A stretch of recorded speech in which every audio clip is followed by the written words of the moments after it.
गिरिडीह से आज की बड़ी खबर। पोषण सखियों ने अपने संघर्ष और एकजुटता से यह साबित कर दिया है कि हौसला अगर मजबूत हो तो हार कभी अंतिम नहीं होती। सेवा समाप्ति के बाद कठिन संघर्ष करने वाली पोषण सखियों की सेवा को 1 साल पहले हेमंत सरकार ने बहाल कर दिया था।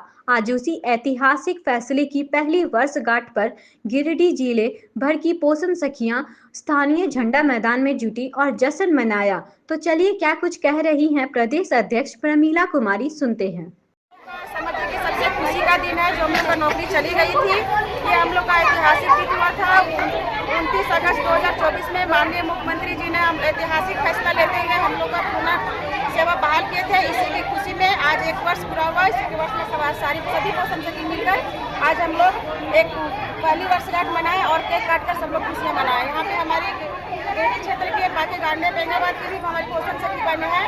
और सबसे पहले धन्यवाद हम गांडे विधानसभा क्षेत्र की कल्पना मैडम जी को देते हैं जो पोषण सखी के मासिका बन करके हम लोग को बीच में आई, हम लोग का सेवा पुनर्बहाल की। और धन्यवाद के पात्र हमारे गिरिडीह विधायक जी सोनू भैया जी हैं जो उनका सार्थक प्रयास है, माननीय मुख्यमंत्री जी के सार्थक प्रयास से हम सभी की खुशियाँ वापस हुई है। इसके लिए 10,388 पोषण सखी बहनों की ओर से सबसे पहले आभार प्रकट हमारे माननीय हेमंत दादा जी के हैं जो हमारी बहनों के बारे में सकारात्मक सोच करते हुए और इतनी खुशी के साथ हम लोग का मान सम्मान वापस किए।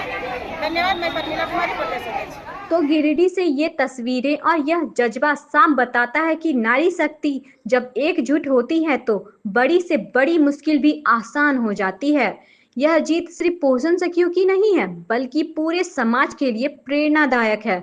तो इसी तरह की तमाम खबरें देखने के लिए आप हमारे वीडियो को लाइक करें, कमेंट करें, शेयर जरूर करें। चैनल पे नए हैं तो चैनल को सब्सक्राइब करना ना भूलें। धन्यवाद।